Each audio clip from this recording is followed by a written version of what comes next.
हाँ जी, आज की जो जजमेंट है वो सर्विस मैटर से डील करती है प्लस भारतीय साक्ष्य अधिनियम में एक रूल को क्लियर करती है रिलेटेड टू सर्विस मैटर। ठीक है? तो थोड़ा समझेंगे, इंटरेस्टिंग है केस।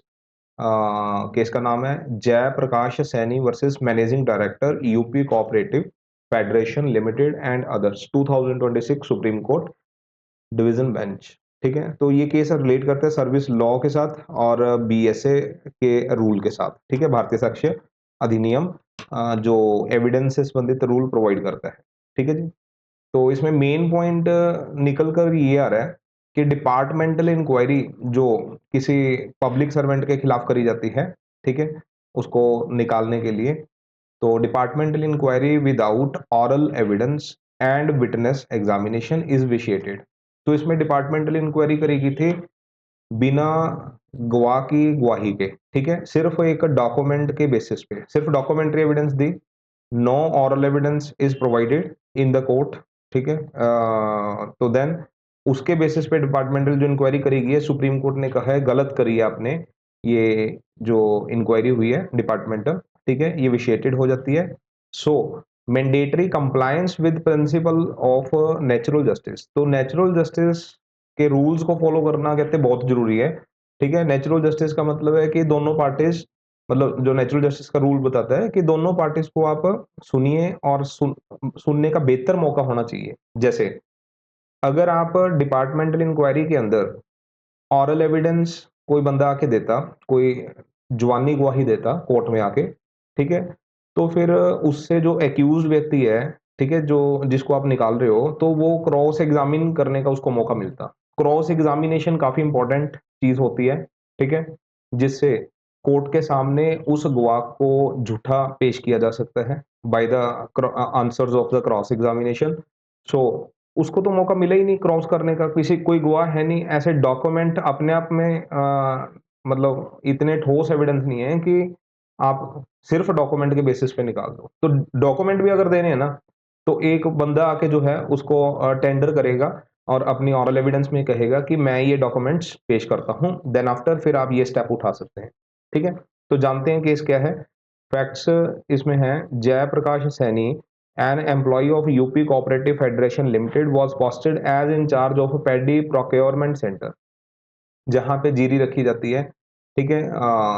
वहां का जो चार्ज था वो जयप्रकाश सैनी के पास था यूपी में, and he was charged with the shortage of 1093 quintals of paddy supplied for the husking and embezzlement of तकरीबन 2 lakh rupees, estimated 2 lakh rupees. ठीक है जी?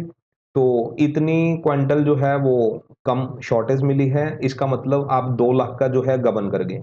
ठीक है? तो ये चार्जेस लगे हैं जयप्रकाश सैनी के ऊपर। Charges were proved in a departmental inquiry that is without oral evidence और विटनेस एग्जामिनेशन। कोई गवाह नहीं आया, ठीक है, उसके बिना ही चार्जेस जो है प्रूव कर दिए गए, and he was dismissed from service with the recovery of 9.5 lakh. ठीक है? 9.5 लाख एस्टिमेटेड। तो मतलब 9.5 लाख की रिकवरी का जो है वो बल्कि सूट फाइल कर दिया जाता है और उसकी डिसमिसल कर दी जाती है। देन हाई कोर्ट में पार्टी जो है वो जाती है, तो high court dismissed his writ petition. तो रिट जो फाइल करेगी हाई कोर्ट में, अपनी डिसमिसल को चैलेंज किया गया, बट हाई कोर्ट ने डिसमिस कर दीजिए उसकी writ petition, but the supreme court allowed the appeal. Then after supreme court गई पार्टी, सुप्रीम कोर्ट ने जो है वो अपील को अलाउ किया। तो कहने का मतलब उसकी डिसमिसल जो है वो होने से बच गई।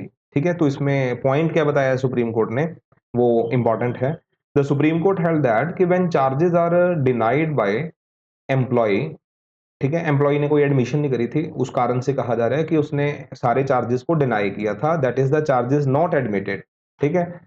देन द एम्प्लॉयर, एम्प्लॉयर मतलब government, employer must hold a proper oral inquiry. तो उसको ऑरल इंक्वायरी करवानी चाहिए जी गवर्नमेंट को।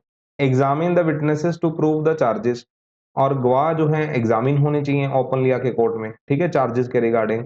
तो कोई बंदा सबूत तो देना भी कैसे इसने गबन करा है 2 करोड़। ठीक है? ऐसे थोड़ा भी सिर्फ डॉक्यूमेंट्री में आपने बता दिया इसके पास इतने क्वांटल आई थी, इतनी कम होगी, और इसके बेसिस पे हम मान लेंगे कि इसने एम्बेजलमेंट करी है। तो even if based only on the documents, ठीक है, चाहे डॉक्यूमेंट्री एविडेंस पेश करे, बट एक गवाह आके पेश करे अपनी ऑरल एविडेंस दे प्लस उसमें डॉक्यूमेंट्स पेश करे and give the employee an opportunity to cross examine them, और उसको क्रॉस एग्जामिनेशन का मौका मिलना चाहिए, ठीक है, एम्प्लॉई को, मतलब जयप्रकाश सैनी को। So failure to do so violates the natural justice, अगर आपने ये काम नहीं किया है तो आपने नेचुरल जस्टिस के प्रिंसिपल्स को फॉलो नहीं किया, सुप्रीम कोर्ट ने बोला, and the applicable service rules, उसकी भी वायलेशन करी आपने, जो सर्विस रूल्स थे। सो इंक्वायरी जो है टोटली विशिएट हो जाती है, मतलब खराब हो जाती है, वो एक गलत इंक्वायरी करी गई है, ठीक है जी, by the court. But in the present case department given liberty to hold de novo inquiry within 6 month. But हाँ, यहाँ पे अपॉर्चुनिटी दे दी सुप्रीम कोर्ट ने कि आप डिनोवो मतलब न्यू न्यू इंक्वायरी जो है वो कर सकते हो, बट आपको समय दिया जाता है 6 महीने का, ठीक है। उस इंक्वायरी में जो है, कहने का मतलब ऑरल एविडेंस करवाना, ताकि क्रॉस एग्जामिनेशन का अगले को मौका दिया जाए।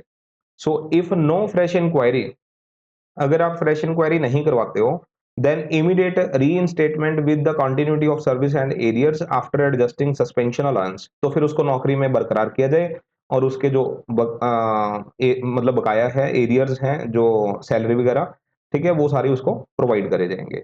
And if fresh inquiry is held, ये भी बता दिया कि अगर आप ये within 6 month fresh inquiry जो है डिनोवो इंक्वायरी हेल्ड करते हो, देन अपीलेंट टू बी री इंस्टेटेड एंड प्लेस्ड अंडर सस्पेंशन, तो उसकी सस्पेंशन चलेगी, ठीक है, तो सस्पेंशन में चलेगा विद सस्पेंशन अलाउंसेस के साथ till the conclusion and final benefits as per the outcome of the inquiry. वो बाद में पता चलेगा कि कोर्ट की इंक्वायरी में क्या साबित होता है, क्या वो एक्यूज्ड है या नहीं है, ठीक है, फिर उसके अकॉर्डिंग जो भी डिसीजन है वो दे दिया जाएगा। बट यहाँ पे अपॉर्चुनिटी प्रेजेंट केस में दे दी, बट रूल जो है, रूल ये फिक्स हो जाता है कि अगर डिपार्टमेंटल इंक्वायरी है, जो प्रेसिडेंट है, इससे सीखने वाला जजमेंट से, क्या अगर अगर मान के चलो डिपार्टमेंटल इंक्वायरी होती है, उसमें अकेला डॉक्यूमेंट पेश करने से बात नहीं चलेगी, उस इंक्वायरी को गलत माना जाएगा, ठीक है, तो वहां पे ऑरल एविडेंस आके देनी होगी, चाहे एक ही गवाह आए, और उसको क्रॉस एग्जामिने जो है वो एक्यूज पार्टी करेगी, एक्यूज पार्टी को बराबर का मौका देना चाहिए क्रॉस एग्जामिनेशन करने का,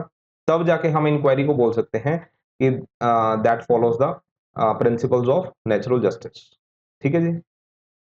तो समझ आ गया होगा केस, तो इंपॉर्टेंट है एविडेंस के रूल को लेकर, और रिलेटेड टू सर्विस मैटर, ठीक है जी, रिलेटेड टू सर्विस मैटर, तो ध्यान रखेंगे।